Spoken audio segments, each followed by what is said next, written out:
Hello friend, welcome back to my channel नारी की दुनिया। ये मेरा 24 फरवरी का स्टडी टारगेट है। तो आज मैंने दो टारगेट, एक तो नाउन और नाउन के प्रैक्टिस क्वेश्चन और साथ में यूनिट 3 का आरपीडब्ल्यूडी एक्ट। मैं आरपीडब्ल्यूडी एक्ट की बात करूँ तो उसमें मैंने आपने पीडब्ल्यूडी एक्ट पढ़ा होगा, तो पीडब्ल्यू मतलब डिसेबिलिटी डायरेक्ट तो वो टॉपिक में नहीं दे रखा, लेकिन हम बात करें यूनिट 3 में डिसेबिलिटी टॉपिक दे रखा है। तो डिसेबिलिटी से रिलेटेड पीडब्ल्यूडी एक्ट है। पीडब्ल्यूडी एक्ट में 7 डिसेबिलिटी की बात करा है और आरपीडब्ल्यूडी एक्ट में 21 डिसेबिलिटी की बात करी है। तो क्या है, मेरा ना पीडब्ल्यूडी एक्ट तो कंप्लीट था, लेकिन आरपीडब्ल्यूडी एक्ट में 21 मैंने सारी डिसेबिलिटी तो लिख रखी थी, लेकिन उसमें मैंने आज देखा अपने नोट्स में कुछ चीज़ें थी नहीं उसमें। 17 चैप्टर दे रखे थे आरपीडब्ल्यूडी एक्ट में और 102 धाराएं दे रखी थी। तो मैंने सोचा कुछ धाराएं तो इंपॉर्टेंट होगी। देखो, क्योंकि पिछली बार पेपर की बात करें तो पिछली बार पेपर आसान आया था। 21 तुम्हारी डिसेबिलिटी में से पूछ लिया गया था कि 21 में से बताओ कौन सी नहीं है, कौन सी है, इस तरीके से कौन सी है। तो मुझे लगा कि शायद इस बार कुछ 17 जो चैप्टर हैं उनसे रिगार्डिंग कुछ दे दिया जाए। तो आज मैंने उन 17 चैप्टरों के तो नाम लिखे हैं और बाकी जो जो उनमें धारा इंपॉर्टेंट है, जैसे 5% रिजर्वेशन की बात करी गई है, वो कौन सी धारा में है। 5 ईयर का रिलैक्सेशन, जैसे मैं बात करूँ तो पीडब्ल्यूडी वालों को 5 ईयर का रिलैक्सेशन दिया जाता है। जो भी डिसेबल हो उनको उनकी सीट अगर कोई बंदा नहीं मिला तो वो कौन सी एक्ट में कही गई है, कौन सी धारा में कही गई है, वो मैंने आज कंप्लीट किया। क्योंकि मुझे लगा था कि हो सकता है कि ना नेक्स्ट लास्ट जब केवीएस का पेपर हुआ था तो मुझे नहीं लगा था इतने डीप में पूछेंगे, तो मैंने धारा वाला टॉपिक नहीं किया था। बस मैंने उतना ही किया था, जैसे कौन सी डिसेबिलिटी कौन सी थी, 21 कौन सी डिसेबिलिटी है। लेकिन इस बार मैंने ये धारा है 17 इसके चैप्टर ऐसा नहीं सारे लिखे हैं, क्योंकि 102 धारा हैं तो 102 सेक्शन तो हम नहीं लिख सकते ना। तो उसमें जो मुझे इंपॉर्टेंट लगा, जैसे पीडब्ल्यूडी, जैसे महिलाओं के लिए रिजर्वेशन है और स्कूल में कैसा बिहेव करना चाहिए बच्चों के साथ। और जैसे आपको पता होगा कि 6 से 14 साल के बच्चों के लिए निःशुल्क शिक्षा है, लेकिन अगर कोई बच्चा डिसेबल है, कोई मतलब चाहे ब्लाइंड है बचपन से या कुछ उसके साथ प्रॉब्लम है, उसके लिए 6 से 18 साल का प्राविधान है। ये तो तुम्हें पता होगा, लेकिन 6 से 18 साल वो कौन से सेक्शन में है। तो ये सारे टॉपिक जो होते हैं मुझे इंपॉर्टेंट लगे कि हाँ मुझे करने चाहिए, तो मैंने आज ये सारा टॉपिक किया है। तो आप भी देखो, अभी तो नोटिफिकेशन भी आया, बहुत सारे बच्चे कमेंट करते हैं कि कब नोटिफिकेशन आएगा, कब हमें पढ़ना चाहिए। तो देखो, नोटिफिकेशन का इंतज़ार करना, तो मैं इसे एक मूर्खता कहूँगी कि नोटिफिकेशन का इंतज़ार क्यों कर रहे हो तुम, कि जब नोटिफिकेशन आएगा हम जब तैयारी करेंगे। क्यों, मतलब ऐसा क्यों कि आप नोटिफिकेशन के आने के बाद तैयारी करोगे। आज तैयारी तो आप कभी से भी स्टार्ट कर सकते हो। तो मैं बात करूँ कि मतलब आप तैयारी रखो, एकदम पेपर आएगा आपको बहुत सारे टॉपिक, बहुत सारे चैप्टर, बहुत सब कुछ तैयार रहेगा। यहाँ पे मैंने 21 दिन का टारगेट लिया, उसका डे 5 है आज। तो मतलब मुझे यह है कि अपना मैक्सिमम सिलेबस कंप्लीट करना है और मुझे इसमें नाउन करना था। तो ये मैंने आपको नाउन के नोट्स दिखाए।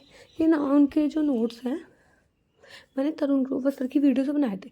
अब हम नोट्स से पढ़ भी लेते हैं और मेरी क्या आदत है, जो नोट्स का समरी होती है, कुछ को जो भी समरी होती है नोट्स की, वो मैं सब कुछ थोड़ा सा लिख के स्टिकी नोट्स पर लगा देती हूँ और सबसे पहले उन्हें पढ़ती हूँ।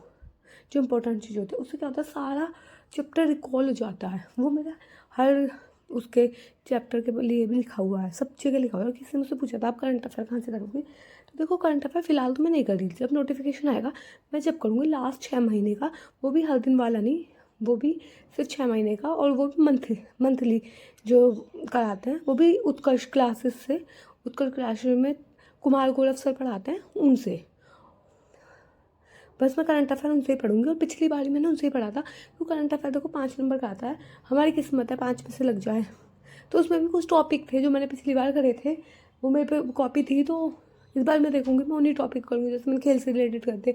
उस टाइम कोई पुस्तक रिलीज हुई थी वो करी थी, और जो अपकमिंग चल रहा था योजना वगैरह, और जो लास्ट 1 साल में प्रधानमंत्री राष्ट्रपति बने उनके बारे में, जो हर देश में बने, तो वो सारे करंट अफेयर किए थे, वो मैं लास्ट में कर लूँगी। लास्ट के अगर मैं 3 दिन में भी उन्हें सब कंप्लीट कर लूँगी, एक बार लिख लिया फिर उन्हें याद करना रह गया।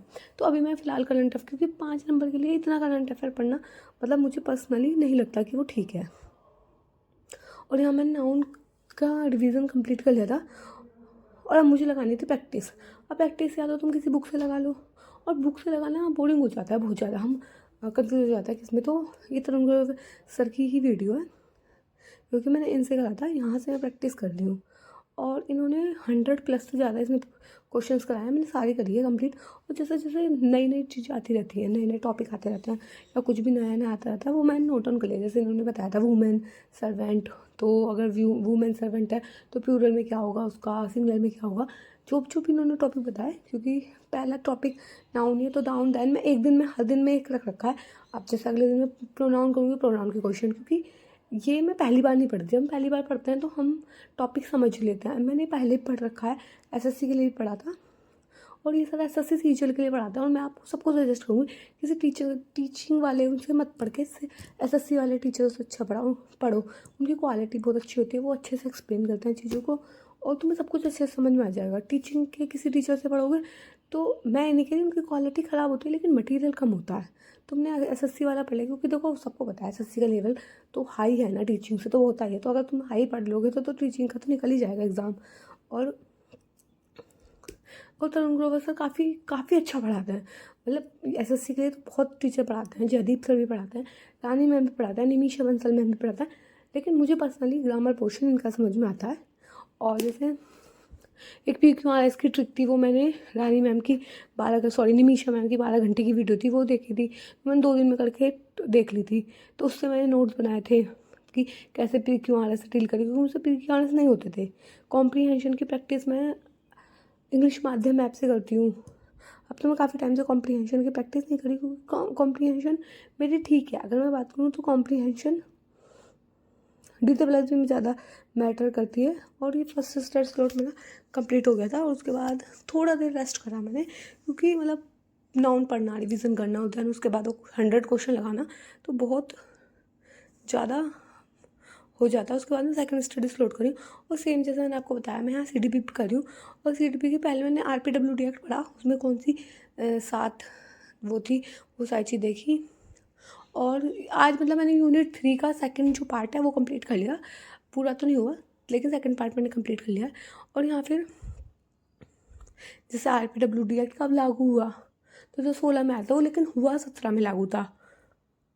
तो वो भी सारी चीज़ें मैंने नोट डाउन करी,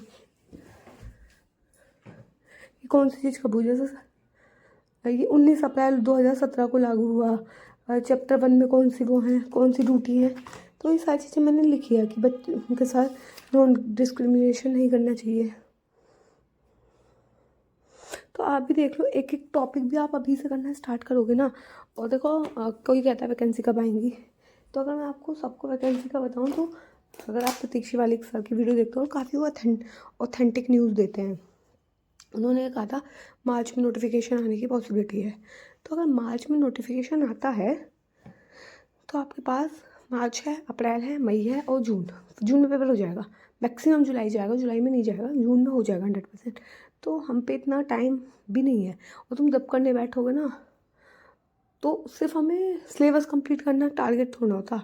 सिलेबस कंप्लीट करना तो है, ये सिलेबस एक बार कंप्लीट करना है, लेकिन साथ में उसके मॉक टेस्ट लगाने हैं, क्वेश्चन लगाने हैं, बहुत सारा वो करना है। मैं किसी उसमें दिखाऊंगी तो मैंने कितने सारे मॉक टेस्ट लगाए थे, उनके कहाँ का सॉल्यूशन लिखना है। जिस भी मॉक टेस्ट लगाया था उसके सॉल्यूशन लिखे हुए हैं। मैंने कॉपी देखी थी, कितने सारे PY लिखे हुए थे, करंट अफेयर लिखे हुए थे।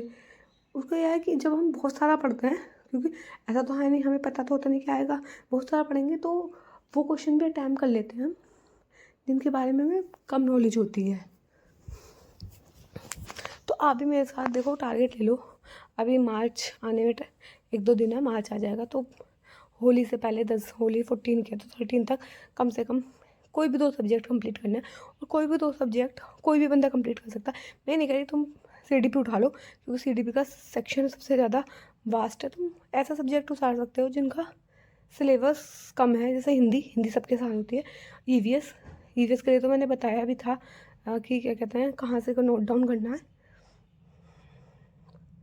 तो ये मेरा सेकंड स्टडी स्लॉट भी कम। और मैंने ये RPWD एक्ट के इस डायरी में नोट्स बना लिए थे, तो सेक्शन ही लिखे हुए हैं सारे, क्योंकि ऐसा नहीं है सारे सेक्शन लिख दिए। जो जो इम्पोर्टेंट थे वो मैंने लिखे, जो मुझे लगा इम्पोर्टेंट है। वो आने को तो कुछ भी आ सकता है। फिर ये शाम का व्यू है, सो शाम को मैं पार्क में आ गई थी।